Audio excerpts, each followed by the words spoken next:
Les agradecemos su presencia hoy en esta segunda sesión del seminario Familia, Escuela y Comunidad que DEGIRE está llevando a cabo en la celebración de sus primeros 50 años de aniversario.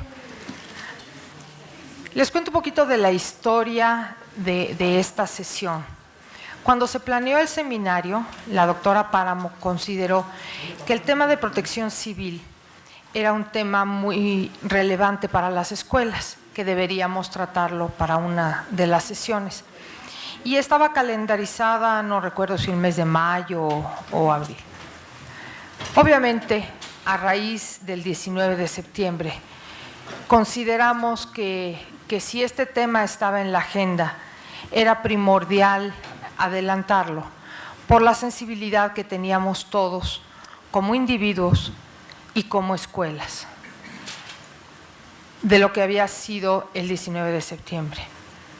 Y yo creo que no soy la única en esta sala que sintió una enorme responsabilidad ese día, responsabilidad de todo lo que está a nuestro alrededor, de los alumnos que custodiamos cuando los papás nos depositan su confianza, de los profesores, de lo que es la planta física de la escuela y todo el tema relacionado con protección civil. Y por eso pensamos en invitar al doctor Servando de la Cruz, que nos acompaña hoy aquí, porque aunque su área de expertise no es directamente la sismología, sí es la vulcanología, y él ha trabajado mucho en todo el tema de detección de riesgos, planeación y protección civil, y tiene una experiencia muy grande en el manejo de este evento, y nos va a compartir información que es común tanto para la vulcanología como para cualquier desastre de los que en este año en particular han acechado, no solamente, bueno, en particular a México, ¿no? Recuerdo una gaceta que salió, debe de haber sido a la segunda semana del temblor, que decía 4 huracanes, 2 sismos, no me acuerdo, algún otro fenómeno más. Y ya está, un par de inundaciones, y el Popocatépetl estaba un poco inquieto, ¿no? Entonces fue un buen ejemplo de lo que hemos enfrentado en este año, que han sido pues eventos distintos, pero quizás el doctor nos los explicará, relacionados entre sí. Es para mí un motivo de mucho orgullo presentar a ustedes al doctor Servando de la Cruz Reina, a quien conozco desde hace muchos años, cuando tuve la oportunidad de ser su alumna en la maestría. Y en aquel entonces, a lo mejor el doctor no se acuerda, pero el volcán Chichonal estaba a punto de hacer erupción, y él había seguido el monitoreo de toda esta fase. Y recuerdo, doctor, haber estado en los pasillos del Instituto de Geofísica cuando usted se comunicaba con Presidencia para explicarles que la erupción del volcán era inminente y que podría venir después. El doctor de la Cruz es físico por la Facultad de Ciencias de la UNAM, maestro en Ciencias por el Departamento de Física de la Universidad de Toronto, Canadá, y doctor en Ciencias por la Facultad de Ciencias de la Universidad de Kioto, Japón. Ha sido investigador del Departamento de Vulcanología del Instituto de Geofísica de la UNAM, y fue designado uno de los 15 editores asociados del Bulletin of Volcanology, la revista científica oficial de la Asociación Internacional de Vulcanología y Química del Interior de la Tierra. Este boletín es considerado como el mecanismo fundamental de comunicación entre la comunidad científica de la vulcanología en todo el mundo. El doctor de la Cruz es el experto en los temas asociados a los volcanes, es el guardián de Goyo. Lo vigila día a día a través de las cámaras y monitorea sus diferentes fenómenos, desde los aspectos más teóricos hasta la gestión del riesgo y el peligro originado por las erupciones. Sus líneas de estudio son la vulcanología, la física del interior de la Tierra, dinámica de fluidos y riesgos geológicos. Es autor de más de 60 trabajos de investigación arbitrados y publicados. Tiene entre su producción 18 libros y diferentes capítulos. Es miembro de la Academia Mexicana de la Ciencia y del Sistema Nacional de Investigadores. El doctor Servando de la Cruz es miembro del Comité Científico Asesor del Volcán Popocatépetl del Centro Nacional de Prevención de Desastres, CENAPRED, y hoy nos compartirá su presentación con el tema de ¿los desastres son naturales? Sea bienvenido, doctor, muchas gracias.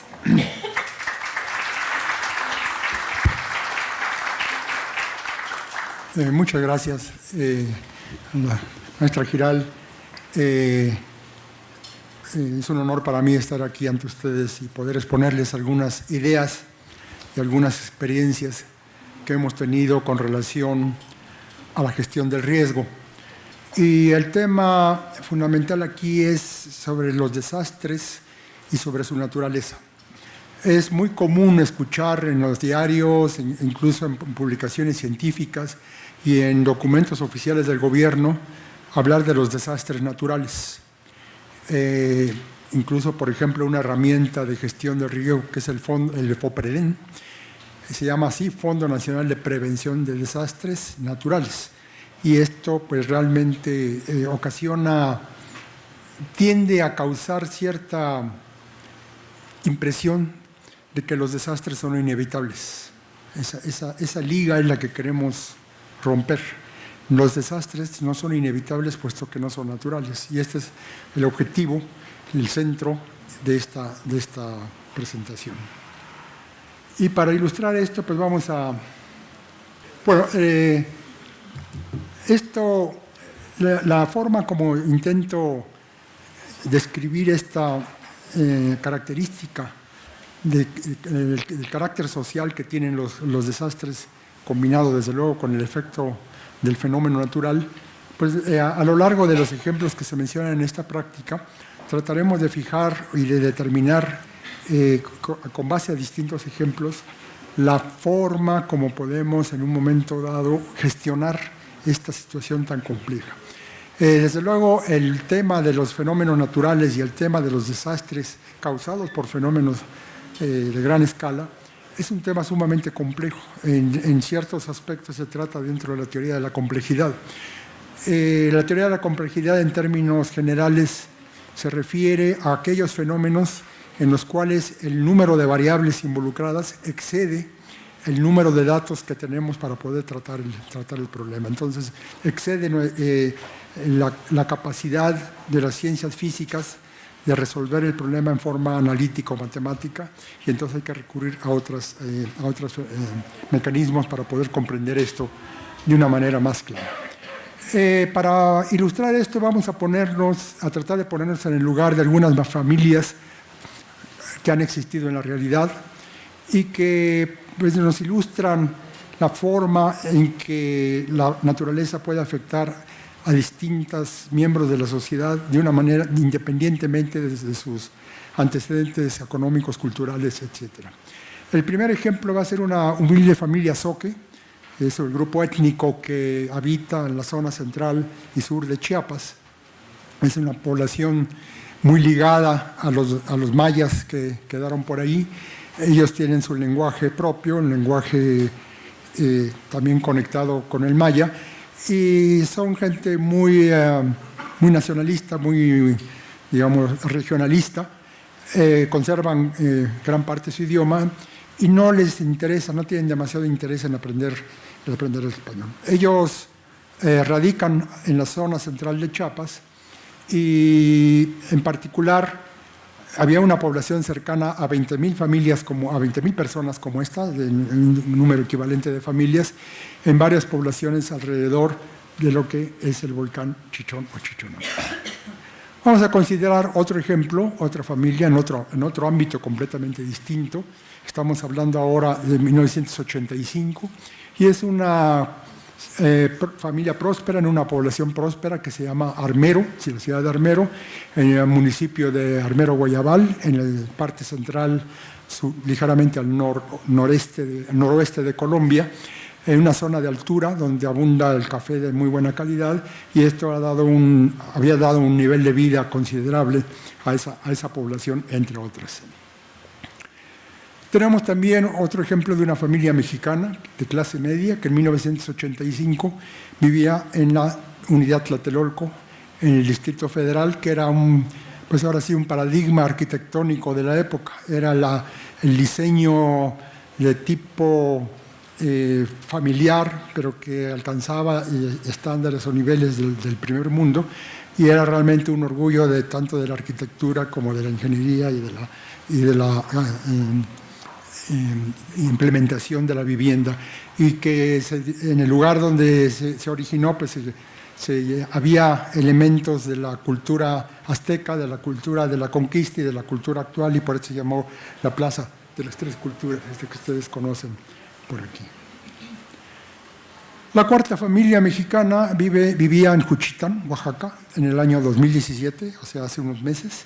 Una familia joven, como muchas que hay allí, y seguramente conocerán esa zona, y vamos a hablar más adelante de esta joven familia.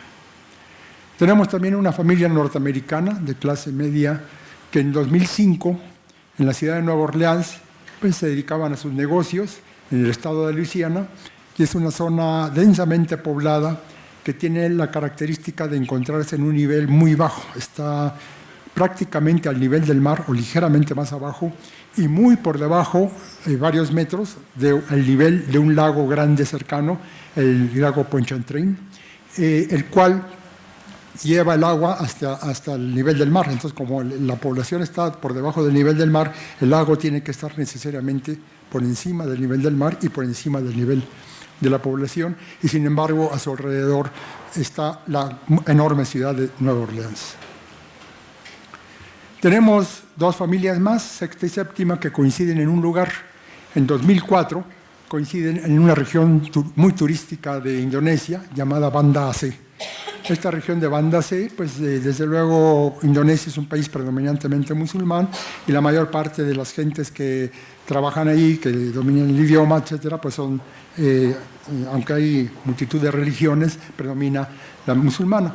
Pero también es una zona que vive fundamentalmente del turismo, y multitud de turistas de todo el mundo, especialmente europeos, solían o suelen pasar sus vacaciones en esa zona. Entonces tenemos estas dos familias, una familia musulmana que trabaja en la zona turística y una familia europea de nivel económico más alto que va a sus vacaciones a esta región de Banda Aceh.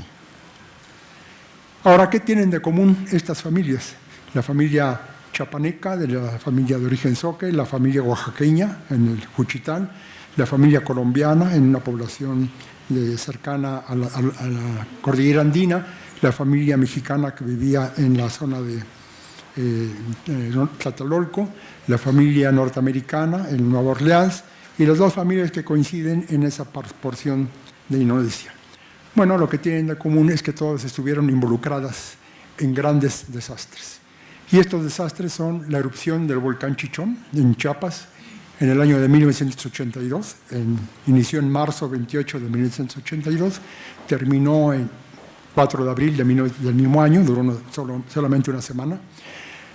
Luego, el otro fenómeno del que estamos hablando es los flujos de lodo, o lahares, generados por la actividad del volcán Nevado del Ruiz en el año de 1985. Me faltó mencionar que la población de Armero está, no al pie, está como a 55 kilómetros del volcán Nevado del Ruiz, o sea, una distancia comparable a la que está, por decir algo, la zona de Xochimilco, Milpa Alta, del Popocatépetl, o del otro lado, la ciudad de Puebla, un poco más lejos de lo que está la ciudad de Puebla del Popocatépetl. En este caso, esta ciudad de Nevado del Armero, más o menos 55 kilómetros del Nevado del Ruiz. El otro fenómeno al que hago referencia es el sismo de magnitud 8.1 con epicentro en las costas de Michoacán de 1985, que varios de los que estamos aquí seguramente experimentamos en carne propia, en forma directa. También tenemos el huracán Katrina, que azotó el sureste de Estados Unidos en el año 2005, y tenemos el tsunami generado por el terremoto de magnitud 9.2 de Banda C en el año 2004, y finalmente los sismos de magnitud 8.2 del 7 de septiembre y de magnitud 7.1 del 19 de septiembre de este año, de hace tan solo unas semanas. Bueno, en muchos casos fueron los miembros de esta familia los que se vieron obligados a tomar decisiones de vida o muerte. Estas personas estuvieron en una situación, en un momento en la cual se presentó una situación en la cual tenían que tomar un tipo de decisión.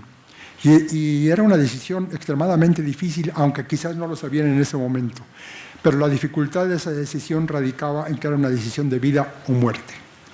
Una mala decisión podía llevar a la muerte de ellos mismos y de la familia. Una buena decisión quizás podría salvarlas.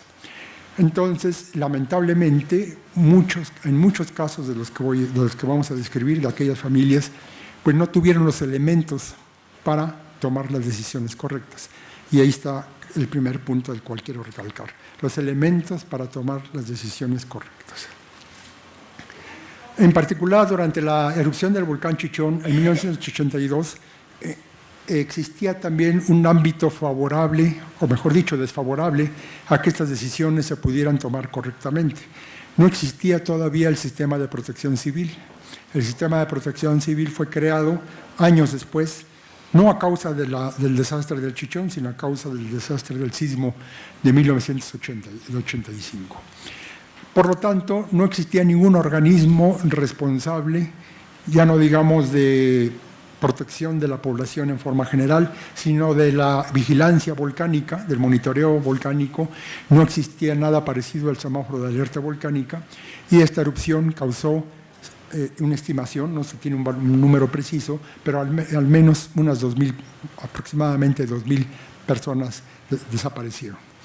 En muchas de las poblaciones alrededor del volcán no hubo ningún sobreviviente. Hubo alrededor de 20.000 damnificados, y realmente fue un desastre en el sentido estricto de la palabra. Pero aquí lo que quiero recalcar es la desesperación, y que nos tratemos de imaginar la desesperación de estas familias, del jefe de la familia, de la jefa de la familia, de los jóvenes, al ver que esto se estaba desarrollando y que enormes flujos de ceniza calientes estaban, y no entender qué es lo que estaba pasando ni cuál era la decisión que debían de tomar en un momento determinado. Bueno, algo similar ocurrió en la población de Armero, en Colombia. Allí estaban un paso más adelante. Ya existía el volcán Nevado del Ruiz, ya había estado en actividad por pocos años. Y durante los últimos meses había habido un aumento considerable de esa actividad. Y en Colombia se nombró un organismo para que se encargara del monitoreo y de la evaluación de riesgo, que era fundamentalmente una oficina de minas, de geología y minas, pero que lo hicieron bastante bien. Colocaron los instrumentos sismológicos de aquella época, que era el sismómetro, el famoso MQ800, un equipo muy pesado que costaba mucho trabajo llevar al sitio. Casi no había telemetría, no se podía transmitir a la distancia. Entonces tenía que haber grupos repartidos alrededor del volcán con los equipos y estar vigilando el tambor del sismograma y cambiando el registro del sismograma cada 24 horas. Lograron allá establecer este mecanismo. Y en un momento determinado se vio que había habido una explosión un poco más grande y que estaba ocurriendo un fenómeno que no tenía muy claro en el glaciar que estaba en la parte más alta de este volcán.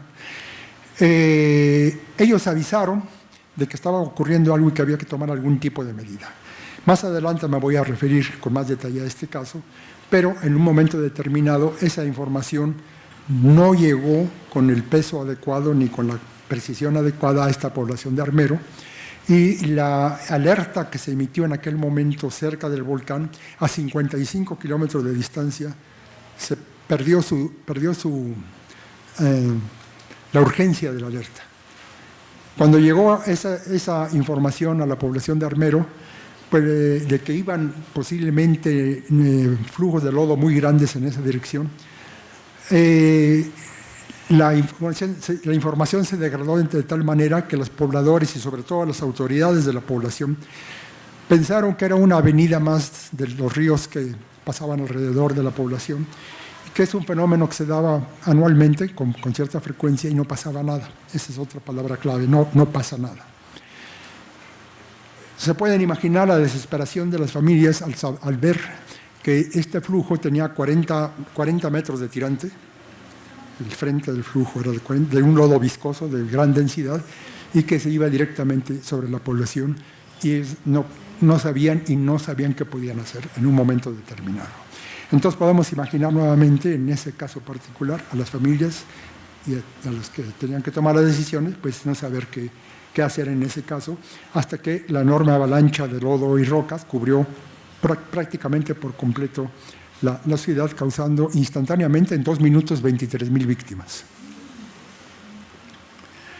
Bueno, el sismo que azotó a la Ciudad de México el 19 de septiembre de 1985 tuvo características también especiales.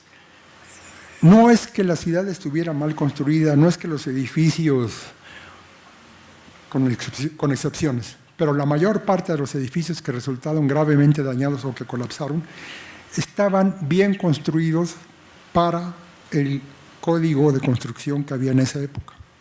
El código de construcción que había en esa época, el código de California, se copió tal cual.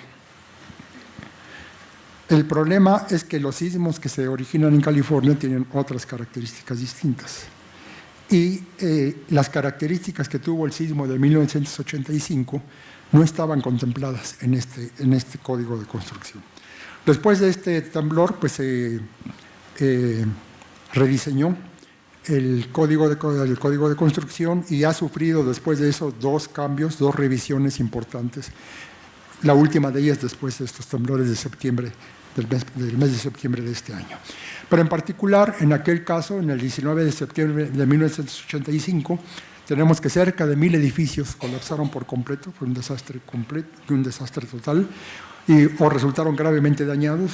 Y ya podemos imaginarlos. Por ejemplo, aquí está la imagen de la unidad de Tlatelolco, donde varios de los edificios colapsaron por completo, y podemos imaginarnos la desesperación de las familias allá adentro, y que el edificio se mueve y empieza a fracturarse por todos lados y no saber qué hacer. Bueno, y aunque los daños de estos sismos recientes que hemos tenido hace apenas unos meses fueron un tanto menores que los de 1985, también han sido muy severos, y lamentablemente muchas familias también sufrieron situaciones parecidas a las que se vivieron en 1985. ¿Y qué pasó? Pues que nuevamente el código de construcción modificado del año 1985 o posterior no cumplía características nuevas que se vieron en este evento, del cual me voy a referir más adelante. ¿Cuáles son esas características nuevas? Pero volvamos a las familias. Tenemos la familia del estado de Luisiana, y llega el huracán Katrina, un huracán que tenía, pues digamos, no era muy frecuente que se presentara por estas zonas, y realmente también hubo una falta de gestión del riesgo muy importante. No se tomaron las medidas preventivas necesarias. La cantidad de lluvia que trajo el huracán hizo que el nivel del lago subiera por encima de sus niveles esperados, y los canales que llevaban el agua del lago hacia el mar cedieron y se rompieron en varios lugares, inundando la ciudad. Entonces ustedes se pueden imaginar, es un lago muy grande que de repente se desborda y llega una gran oleada del agua del lago, aquí la pueden ver en esta fotografía de abajo, inundando la ciudad por completo. Entonces se pueden imaginar también la desesperación de las familias que vivían sobre todo en las partes más cercanas al lago, al ver una enorme ola que nunca habían visto en su vida y que no tenían idea de dónde venía y por qué estaba ocurriendo. Movámonos ahora a Banda Aceh, en Indonesia, donde el 26 de diciembre de 2004, un enorme sismo, magnitud 9.2, tiene la característica de que ocurre bajo el mar. Se le llama maremoto, aunque el término no es muy preciso. Se le llama maremoto simplemente porque el hipocentro o el epicentro está bajo el mar, pero ocurre en la corteza oceánica. Rompe cerca de 1000 kilómetros de longitud de roca, y la ruptura es de tal manera que el fondo marino se levanta más o menos 5 metros.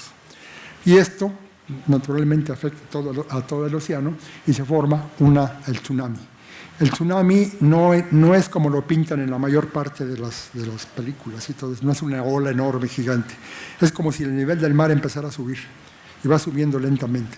De hecho, es como si fuera una ola, pero las olas meteorológicas, las olas causadas por el viento, la altura de la ola es comparable a la dimensión, a la profundidad de la ola, digamos. O sea, la ola puede ser muy larga cuando va paralelamente a la costa, pero su profundidad en la dirección perpendicular de la costa, pues si la ola tiene 5 o 6 metros, pues será también 5, 6, 8, 10 metros. Acá no, acá es como una ola que se puede levantar 5, 10, 20, 30 metros, pero su profundidad puede exceder 50 y hasta 100 kilómetros. Entonces, como si el nivel del mar subiera e inunda toda la región de una manera devastadora.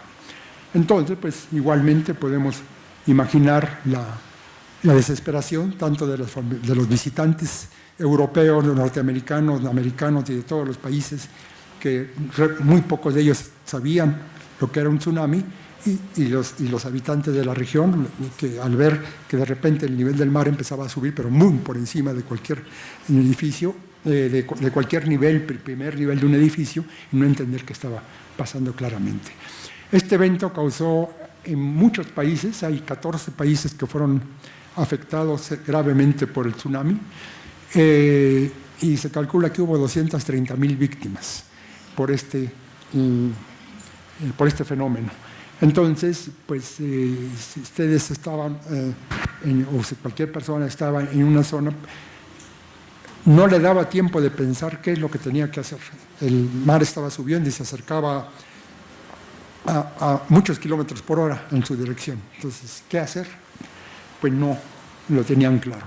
Sin embargo, hubo excepciones. Es conocida, hay una historia de una niña, posiblemente de origen europeo, que estaban ahí entre los turistas, y ella no hacía mucho en la escuela, le habían enseñado lo que era un tsunami, y reconoció que el mar se retrocedía muchos metros, y pensó que seguro, porque habían sentido el terremoto antes, por supuesto. Entonces se le ocurrió que relacionarlo, dijo, esto es un tsunami, y le avisó a su familia, y tomaron una decisión correcta, que fue buscar el edificio más fuerte que pudieron apreciar y subirse al piso más alto. Y gracias a eso pudieron sobrevivir. Este es un ejemplo de cómo, comprendiendo el fenómeno, se puede tomar alguna medida, aunque sea en pocos segundos. Bueno, estos ejemplos de desastres causados por distintos fenómenos naturales nos lleva a reflexionar sobre la naturaleza de los eventos. La primera conclusión, y creo que es fundamental y debe ser parte de cualquier programa educativo, de cualquier programa que trate sobre los riesgos, es que el fenómeno y el desastre son cosas diferentes. No podemos hablar indistintamente de ellos, que es un poquito lo que conlleva el nombre de desastres naturales. Son dos cosas completamente distintas. Los fenómenos, sean sismos, sean erupciones, sean huracanes, sequías, etc., ocurren. Esos son fenómenos de la naturaleza. Estos no podemos evitar, o por lo menos con la tecnología actual no podemos evitar que ocurran. Podemos medirlos, podemos calcularlos y en muchos casos podemos pronosticarlos y en algunos pocos casos podemos predecirlos, pero no evitarlos. En cambio, los desastres son resultado de la vulnerabilidad social ante estos fenómenos. Entonces, ¿dónde termina el fenómeno y dónde empieza el desastre? Pues creo que es el punto crucial que tenemos que analizar. Hay una ley general de protección civil que se formó a principios del milenio, por el 2001, 2002, por ahí, y se revisó en 2012, y que es una ley bastante precisa, bastante clara. Es uno de los pocos países del mundo que tiene una ley en este sentido, y que incluye definiciones de todo esto que estoy diciendo. Y dice, desastre se define como el estado en que la población de una o más entidades federativas sufre severos daños por el impacto de una calamidad devastadora, o sea, el fenómeno, sea de origen natural o antropogénico.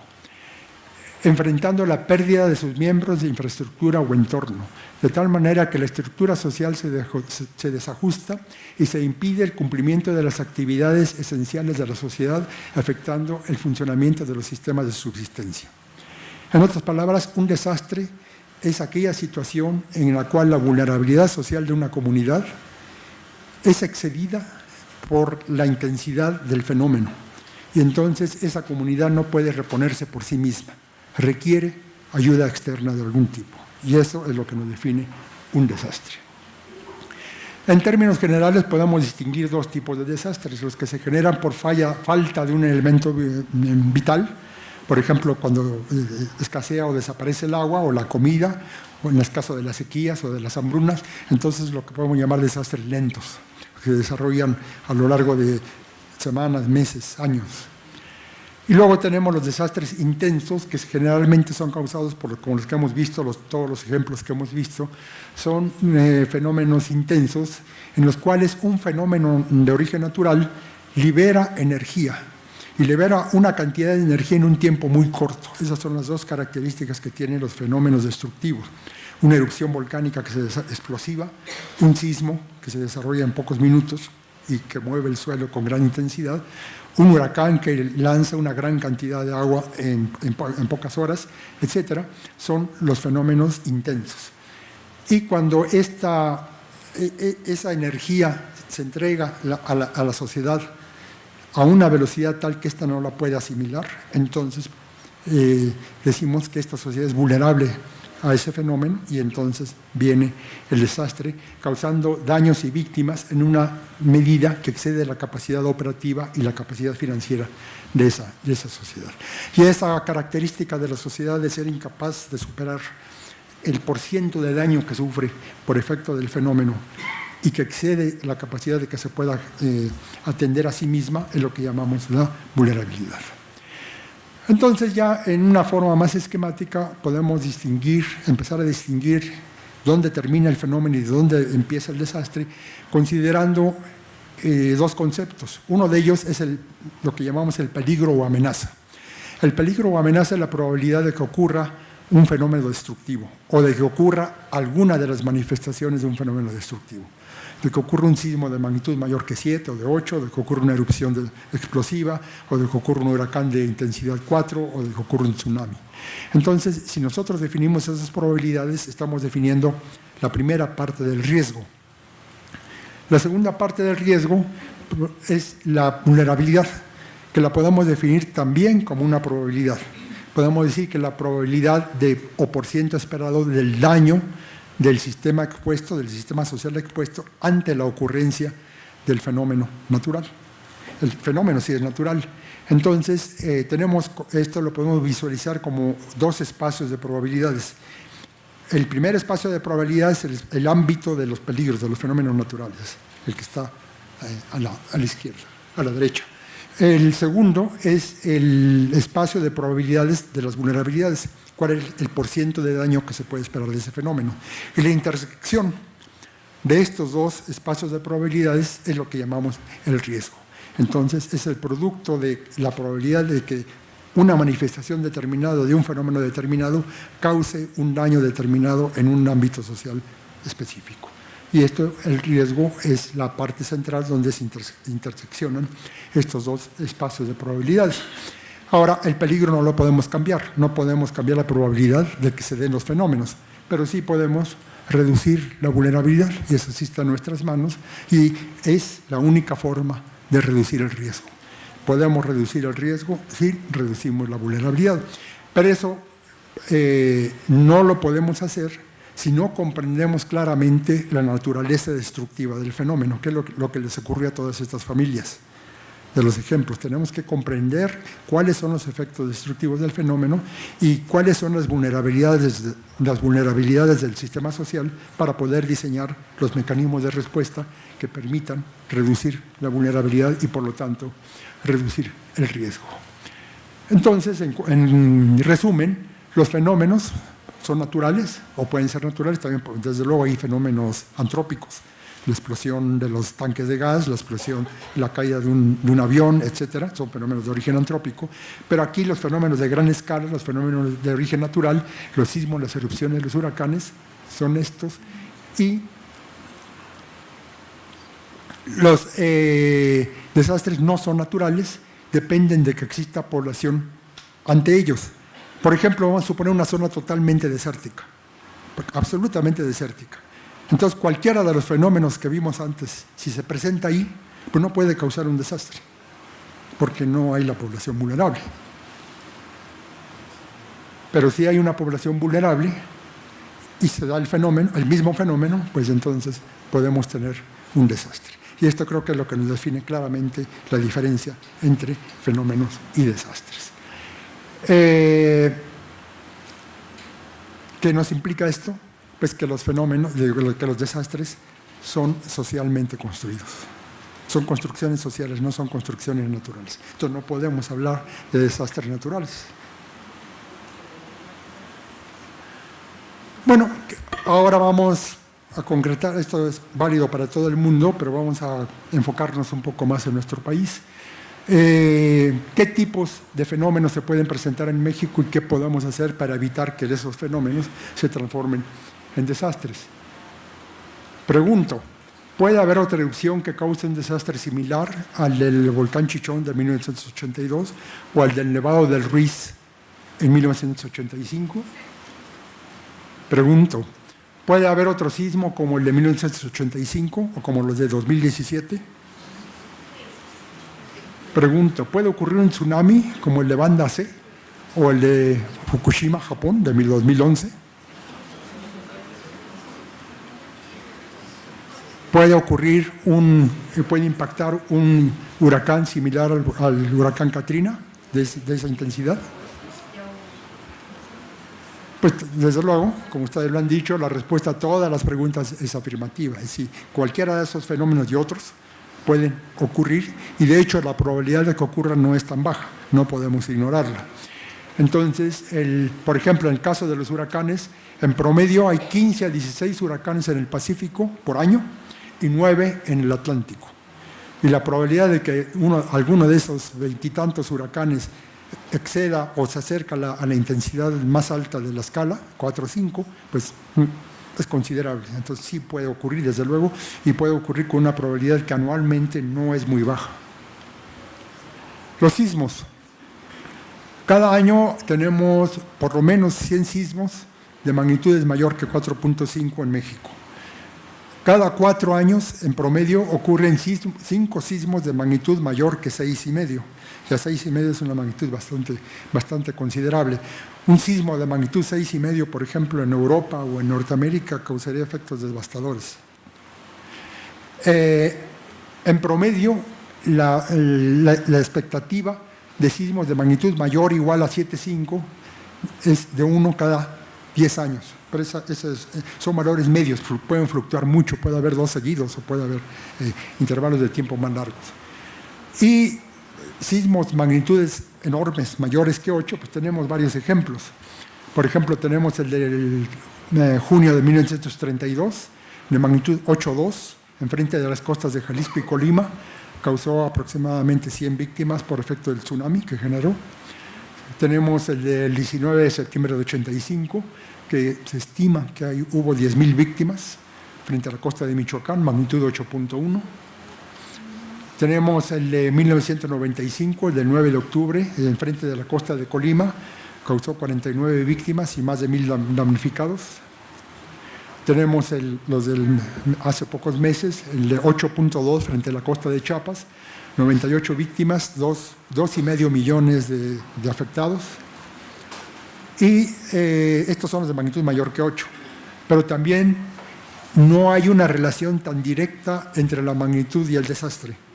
Los fenómenos de relativamente baja magnitud también pueden causar desastres.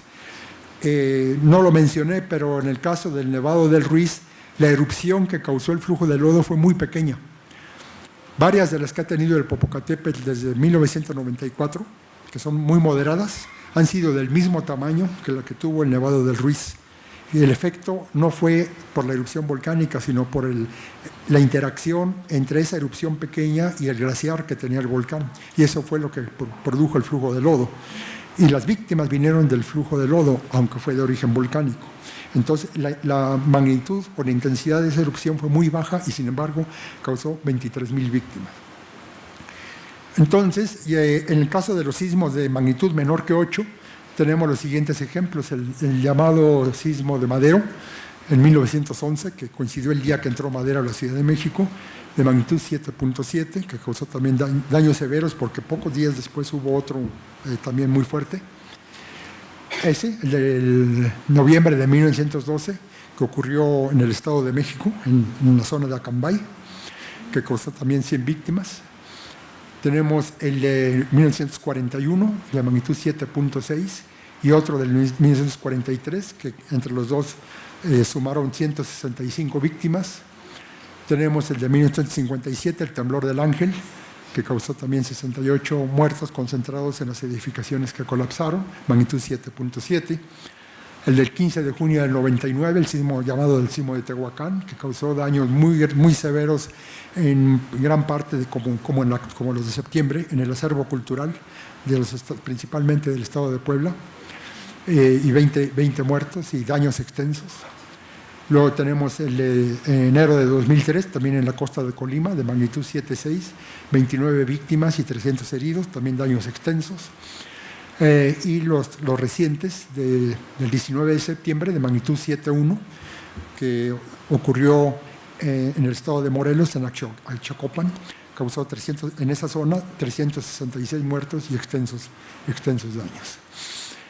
Y bueno, ¿qué puede causar el sismo y de qué magnitud podría ser? Pues tenemos que evaluar las probabilidades de que se presente en el futuro sismos similares, y para ello pues tenemos que entender un poco la tectónica, cómo funciona la Tierra alrededor nuestro. No voy a entrar mucho en esto porque es un tema que pudiera llevar, pues de hecho, por ejemplo, en el posgrado de ciencias, de geociencias, hay varios cursos que solo se dedican a esto, no le podemos dedicar no podemos profundizar.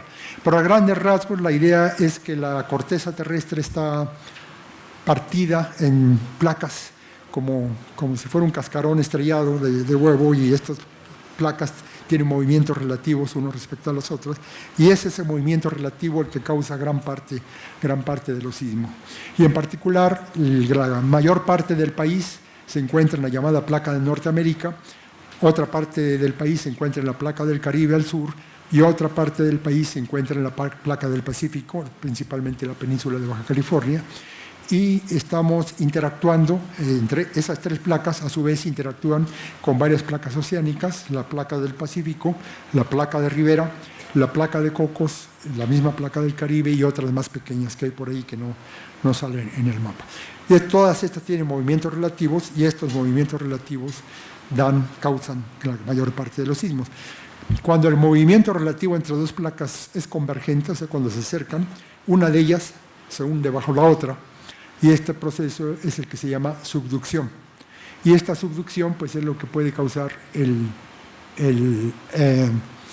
parte de los sismos. Aquí tenemos un esquema, un diagrama muy simplificado de lo que es una subducción. Aquí vemos lo que sería la placa, por ejemplo, la placa de Cocos, que es una de las que aparece, que es, digamos, muy ligada a la placa del Pacífico, que se hunde bajo la placa de Norteamérica, más o menos cómo sería en Chiapas ese tipo de mecanismo. Y el sismo de Chiapas no lo causó, me cuesta trabajo apuntarle desde aquí, pero lo voy a intentar. Generalmente los sismos se dan aquí, en la zona de contacto entre las placas. Por ejemplo, el del año 85 fue una interacción en el contacto entre la placa de Rivera, la placa de Cocos, contra la placa de Norteamérica. Pero no, el sismo de Chiapas se dio en la placa que ya está hundida bajo el manto. Eso fue, digamos, relativamente afortunado, porque el sismo fue muy fuerte, fue muy intenso, pero si hubiera sido aquí, hubiera sido peor, si hubiera sido acá. ¿Por qué? Porque además de que al ser profundo el impacto, el efecto se distribuyó sobre un área más grande, evitó que el desplazamiento del fondo marino fuera muy fuerte. Entonces, por eso no hubo un tsunami importante. El tsunami que se generó fue muy pequeño. Pero si ese sismo hubiera ocurrido aquí, en lugar de aquí, posiblemente hubiéramos tenido un sismo comparable al de Banda C. Por eso digo que fue relativamente menos problemático de lo que pudo haber sido en un momento determinado. Ahora, esta placa que se hunde aquí, estas serían las curvas de nivel de esa placa. Pueden imaginarse aquí, esta placa de Coco se está hundiendo bajo la placa de Norteamérica, se está hundiendo, y el primer sismo rompe aquí, y el segundo sismo rompe en la misma placa, pero más al norte, bajo el estado de Morelos. Y esto es el segundo rompimiento que afecta al Valle de México, a toda la zona de Morelos, al estado de Puebla, al estado de Guerrero y a todos los circundantes. Y es un sismo que también se relaciona con el mismo proceso, tiene más o menos el mismo mecanismo focal que el primero. Y los dos ocurren aproximadamente a 60 kilómetros de profundidad, lo cual le da esas características diferentes, lo cual le dio esas características que algunos mecanismos, algunos de los códigos de construcción no contemplan, como por ejemplo uno de ellos es la gran amplitud de la onda rotacional. El tránsito de la onda sísmica por el suelo es sumamente complejo, el suelo se mueve en muchas direcciones, por eso no se puede hablar de sismos trepidatorios y sismos oscilatorios. Todos los sismos tienen esas componentes y más. O sea, en un momento dado el suelo se puede mover así, pero también se puede mover así y se puede mover circularmente o en forma elíptica y también rodar. Y cada uno es el tránsito de un tipo de onda distinto. Entonces están las ondas P, las ondas S, las ondas de Lobo, las ondas de Rayleigh, y cada una genera que cada parte del suelo se mueva de una manera distinta. Y aquí se vio mucho la componente rotacional.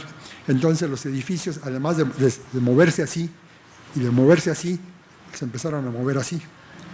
Y esto puede provocar una falla adicional en algunos de los casos. Ahora, sí hubo casos en los cuales los edificios estaban mal construidos, que habían sido usados materiales no permitidos o que se había ahorrado varilla o lo que sea, efectivamente. Pero la mayor parte fallaron por otras causas, porque sí cumplían el reglamento. Entonces el reglamento ya se ha adaptado para cubrir todas estas nuevas posibilidades. Pero tenemos que estar siempre pendientes y analizando para considerar otras posibles causas que aún no han sido estudiadas. Bueno, pues aquí está la información de estas cuestiones y la relativa fortuna de que la profundidad del sismo de Chiapas fue lo suficientemente grande para que el desplazamiento del fondo marino no fuera de 4 o 5 metros como en el caso de Banda C, sino de tan solo unos centímetros. Bueno, aquí están los diagramas que le mencionaba, las posiciones del sismo de Chiapas al sur, pero ya en, digamos, su epicentro está ya en el mar, lo cual pudo haber causado el tsunami. Por eso mucha gente se preguntaba por qué no hubo un tsunami. Y de hecho sí se alertó, se emitió la alerta anti-tsunamis. Bueno, el tsunami nos lleva esto al caso de México. ¿Qué riesgo tenemos de un tsunami realmente grande? Pues el riesgo es el mismo que en cualquier otro lado del mundo, porque están los antecedentes. El más fuerte del que se tiene registro ocurrió el 28 de marzo de 1787. Por eso no se conoce mucho, fue hace bastante tiempo, todavía era época de la colonia, todavía era Nueva España. Pero este sismo se estima que fue de magnitud 8,6 frente a las costas de Guerrero, Oaxaca, que era una zona que todavía no estaba densamente poblada. Había muy poca población en esta zona, entonces no hay recuento de víctimas, no se sabe cuántas hubo, pero seguramente las hubo. El sismo, el temblor causó daños severos en la Ciudad de México, en Guerrero y en Oaxaca. Y en la zona de la costa se sabe que el mar se retiró 4 kilómetros y luego inundó hasta 6 kilómetros tierra adentro. O sea que sí fue un sismo comparable, un tsunami comparable al de Banda C en sus dimensiones. Otro tsunami importante, aunque de alcances mucho más limitados que este de 1787, ocurrió en 1932 también fue el efecto de uno de los sismos que vimos en la lista pasada y que pues sí, también inundó sobre todo zonas de Colima, la laguna de Cuyatlán de Colima se inundó por completo.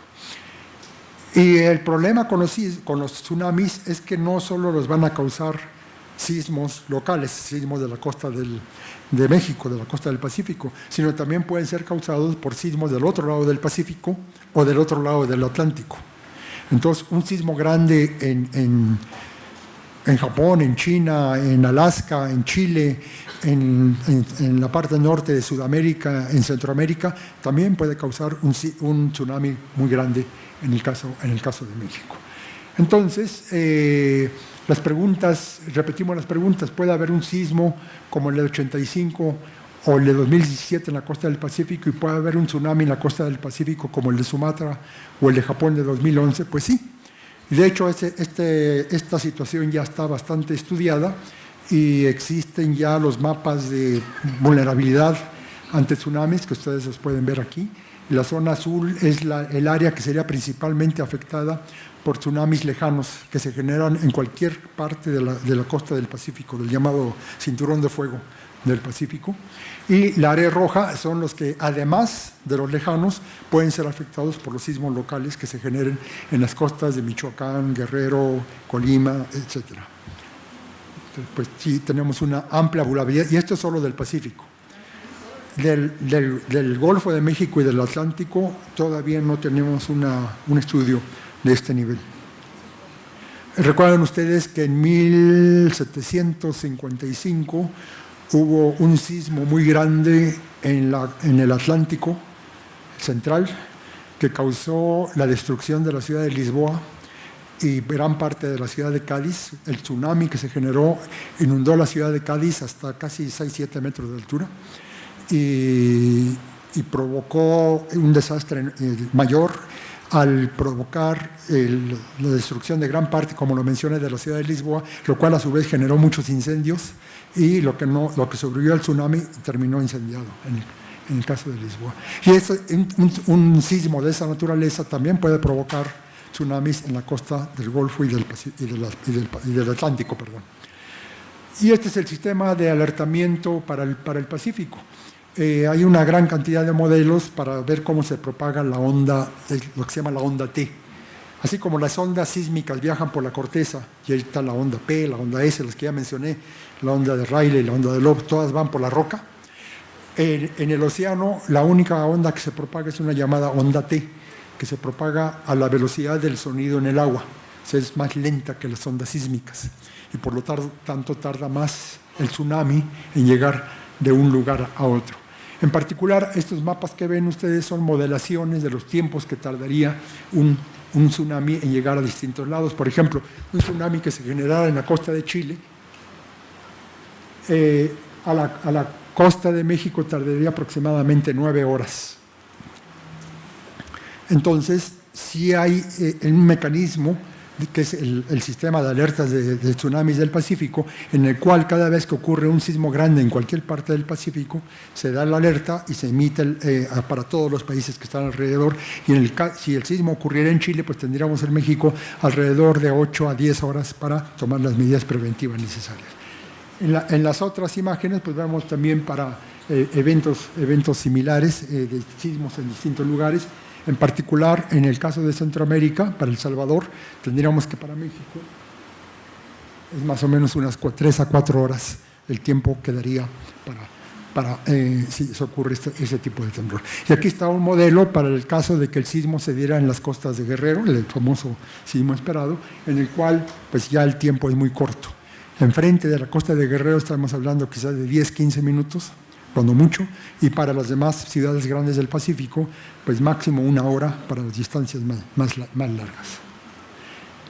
Y bueno, pues, ¿qué nos dice esto? Pues que tenemos que diseñar las medidas específicas para cada uno de los fenómenos, en particular para el tsunami, que nos permitan evitar que se transforme en un desastre.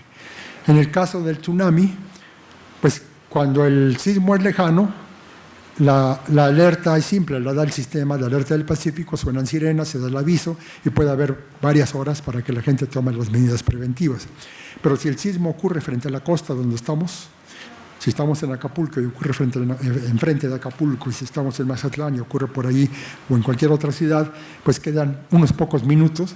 Y lo que dicen los folletos preventivos es que lo que uno tiene que hacer es fijarse alrededor dónde están los sitios de más de 10 metros de altura, sea un edificio, sea una calle, sea una loma, lo que sea. Y si está ubicado ese sitio, el alerta es el sismo mismo, el temblor. Entonces, si sienten un temblor muy fuerte estando en la costa, caminen rápidamente hacia el sitio más alto posible y esperen quizás 15, 20, media hora, una hora. Si no hubo tsunami, qué bueno, y si hubo el tsunami, pues ya están en un lugar a salvo.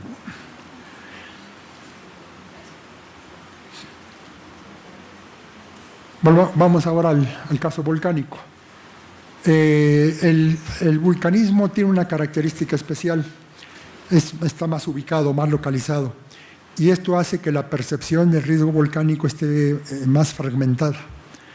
Por ejemplo, en la Ciudad de México muy poca gente tiene la percepción del desastre que fue el Chichón, y ya no digamos el Nevado del Ruiz o alguno de los otros volcanes.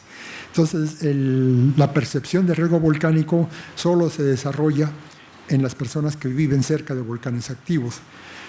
Por eso se comete un error muy grande al considerar de bajo peligro o de bajo riesgo los volcanes que tienen periodos de retorno muy largos. Y eso fue lo que causó el desastre del Chichón. Es un volcán que tiene un periodo de retorno del orden de 600, 700 años. Entonces nadie estaba consciente de que era un volcán activo. En cambio, en el caso, por ejemplo, del volcán de Colima, que hace erupción cada pocos años, pues todo el mundo sabe perfectamente que es un volcán peligroso. Y lo mismo ocurre con el Popocatépetl. En particular, el Popocatépetl tiene además la peculiaridad de estar en una de las zonas más densamente pobladas del mundo. Es un volcán que en un radio de 100 kilómetros a la redonda tiene más de 20 millones de habitantes, 23. Y bueno, en el entorno del volcán, en el entorno inmediato, en la zona de mayor vulnerabilidad, habitan más o menos 81,000 personas. En la zona intermedia, 365,000, y en la zona de riesgo un poco menor, 600,000. Y en la zona donde pueda haber caída de ceniza significativa, incluyendo aquí nosotros ahora, más de 20 millones. Entonces, el problema de la gestión del riesgo en México es similar al que se tiene en algunos otros volcanes del mundo. No hay muchos casos, pero sí hay algunos. La mayor parte están en Indonesia, en Japón y en Europa. En Europa es el caso del volcán el Vesubio, que tiene una situación similar, peor, diría yo. Peor en el sentido de que podían ustedes imaginarse la Ciudad de México subiendo, la zona metropolitana de la Ciudad de México subiendo más o menos a la zona donde está, no sé si conocen Tlamacas o el Paso de Cortés. Hasta ahí llega la ciudad los suburbios de la ciudad de Nápoles. Entonces están extremadamente cerca. Nosotros por lo menos no tenemos la población tan cerca como en el caso del Vesubio. Entonces la gestión del riesgo aquí pues se hace muy complicada. ¿Cómo comunicar a 20 millones de personas el mismo concepto? Esos 20 millones incluyen las autoridades que toman las decisiones, todas las familias, etcétera, etcétera. Y la intención es que todos estén conscientes del nivel de riesgo en el mismo nivel. No que unos piensen que hay más y otros piensen que hay menos, etcétera. Bueno, el Popocatépetl, como le digo, sí es un volcán que ha tenido actividad histórica y por eso sí hay una conciencia un poco mayor de que es un volcán activo. ¿Y por qué vivimos cerca de los volcanes activos? Bueno, porque los volcanes activos renuevan el suelo continuamente y son las zonas más fértiles. Por eso, más de la mitad de la población de todo el país vive en la faja volcánica mexicana. De los 120 millones, más de 60, 70 vivimos aquí en la zona volcánica. Y si ustedes se van a Centroamérica, pues la situación es peor. Centroamérica tiene la faja volcánica centroamericana que está en la costa del Pacífico, y ven ustedes que la costa del Atlántico está virtualmente deshabitada. Y todas las ciudades grandes de América Central, Guatemala, El Salvador, San José, etcétera, todas están, con la única excepción de Honduras, todas las demás están en zonas altamente volcánicas. Entonces, pues ese balance entre los dos factores, la formación de suelos fértiles y la potencial destrucción de las comunidades y de las tierras cultivables, forman una balanza. Y es la sociedad la que evalúa y dice, bueno, acepto el riesgo, pero también acepto el beneficio de vivir aquí. Entonces, lo que tenemos que hacer, la gestión correcta del riesgo, creo que es ajustar esa balanza lo mejor posible para que esa aceptación del riesgo esté bien fundamentada y no sea nada más así, digamos, a la libre. Bueno, voy a hablar muy rápidamente de qué podemos esperar del Popocatépetl. En los últimos 500 años, el Popocatépetl tiene unos 13 eventos similares al actual. El primero que se registró, cuando digo se registró, quiere decir que alguien escribió con detalle qué era lo que estaba pasando. En 1320 y tantos, hay diagramas, hay códices que lo explican. Pero ya que se haya hecho un escrito en lengua escrita, el primero data de 1512. Y del 1512 hasta la fecha hay más o menos 3 erupciones no tan diferentes de las que estamos viendo actualmente. Pero no nos dejemos engañar por eso, porque estas erupciones son moderadas. Lo que no podemos ver en el registro histórico, sí se puede ver en el registro geológico, y que es que el volcán ha producido erupciones mucho más grandes que esas. En particular, hay al menos 9 erupciones que fueron más grandes que la del Chichón y que han ocurrido en los últimos 23.000 años. Puede no sonar como una cifra muy alta, es un periodo de recurrencia largo, y ese es el problema. Como es un periodo de recurrencia largo, se pierde la percepción de que es un volcán capaz de producir erupciones mucho más grandes que las que tiene actualmente. Otra situación similar es la del volcán de Colima, aunque el volcán de Colima sí está continuamente avisando a la gente porque su tasa eruptiva es más alta, erupciones con mayor frecuencia, y realmente no hay ninguna población muy cercana al volcán, solo hay pequeñas poblaciones que están a distancias del orden de 17 kilómetros y que ya están, pues, digamos, a punto de ser desalojadas. Pero este es un ejemplo de la erupción de 1913. La población que ustedes ven aquí arriba actualmente se llama Ciudad Guzmán, y bueno, ustedes ven la caída de ceniza provocada por aquella erupción, como se hizo lo que todo el mundo hace cuando hay una erupción de este tipo, y que es tirar la ceniza al suelo, y que es lo peor que se puede hacer. ¿Por qué? Porque al tirar la ceniza de los techos al suelo, posiblemente se evita que se colapse el techo, pero lo que se hace es que se colapsa el sistema de drenaje. Y al colapsar el sistema de drenaje, empiezan los problemas de tipo sanitario, ¿no? Porque si es el drenaje pluvial, se inunda la ciudad, y si es el drenaje de aguas negras, pues vienen las epidemias. Entonces, la gestión de la ceniza también es un problema bastante complejo que hay que analizar con mucho cuidado. Y el volcán de Colima pues continúa en actividad. Estas son fotos muy recientes de hace unos pocos meses, algunas de ellas. Y esta actividad se reinició, arrancó en 1960. Y desde 1960 hasta la fecha no se ha detenido, ha tenido pausas, pero continúa. Y es una actividad similar a la que tiene el Popocatépetl. Se forma un domo de lava, el domo de lava explota, se forman erupciones como las que ustedes ven aquí, que son destrucciones de los domos de lava, y se detiene momentáneamente y se forma otro domo de lava. Y el Popocatépetl está igual, pero estos dos no son los únicos volcanes. Tenemos que han hecho erupción histórica, tenemos todos estos volcanes en nuestro país. Estos no son todos los volcanes activos del país. Si agarramos el registro geológico de todos los conos volcánicos que hay en nuestro país, son aproximadamente, se acercan a 4.000 edificios volcánicos. Muchos de ellos ya están extintos, muchos de ellos ya no van a hacer erupción. Otros tienen periodos de recurrencia muy largos, no están incluidos en esta lista. Esta lista solo incluye los volcanes que han tenido actividad histórica, o sea, algún tipo de erupción en los últimos 500 años. Pero si un volcán tuvo una erupción hace 700 años, ya no aparece aquí. Entonces, hay que tener cuidado con esa estadística. Y aquí tenemos volcanes en Baja California, el Tres Vírgenes, tenemos en las islas del Pacífico, en las islas Revillagigedo, el Bárcena, el Saburuco en Nayarit, que es un volcán sumamente peligroso porque su última erupción grande fue hace 1000 años y fue también como 10 veces más grande que la del Chichón. Tenemos el volcán de Colima, que está en actividad actualmente. El Paricutín, que es un tipo de volcán diferente, como el Chitle, son volcanes monogenéticos. Después me voy a referir brevemente a que son volcanes monogenéticos. Desde luego el Popocatépetl, el Pico de Orizaba, que es un volcán el más alto no solo de México, sino de gran parte del continente norteamericano. Y tenemos el volcán Tacaná, en la frontera con Guatemala. Tenemos el Chichón, que hizo erupción en el 82, y tenemos el San Martín en los Tuxtlas, que hizo una erupción bastante grande en 1793. Estos volcanes monogenéticos, como los que tenemos 250 y tantos aquí atrás, y que podemos ver el Chitle, estamos aquí asentados sobre el flujo de lava de ese volcán, se llaman monogenéticos porque esos volcanes se forman, nacen, donde no había un volcán antes, hacen una erupción que puede durar varios años, 9, 10 años, después se extinguen y ya no vuelven a hacer erupción. En lugar de eso, nace otro volcán similar en otro lado, cercano. Y así se van formando campos volcánicos muy extensos. Este tiene, como les digo, 250 y tantos volcanes. El de Michoacán, Guanajuato, tiene como 1040 volcanes y así hay otros por el estilo. Bueno, en conclusión, ya para terminar, los desastres no son naturales, los fenómenos que los causan sí lo son. La vulnerabilidad es el factor que transforma los fenómenos en desastres. Para reducir la vulnerabilidad necesitamos conocer y comprender la naturaleza de los fenómenos. No podemos cubrir nada más el puro aspecto social sin ligarlo al aspecto físico.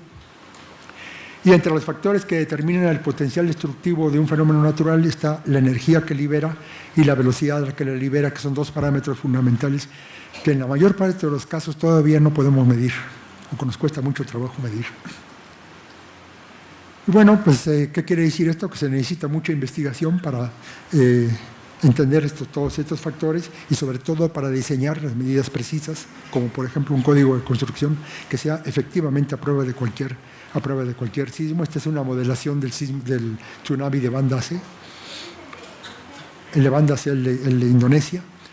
Y ven ustedes que también afectó a Somalia, a Madagascar y a gran parte de las ciudades de África. Una de las más devastadas fue Sri Lanka y toda la costa oriental de la India y Malaya y muchas partes. Gracias.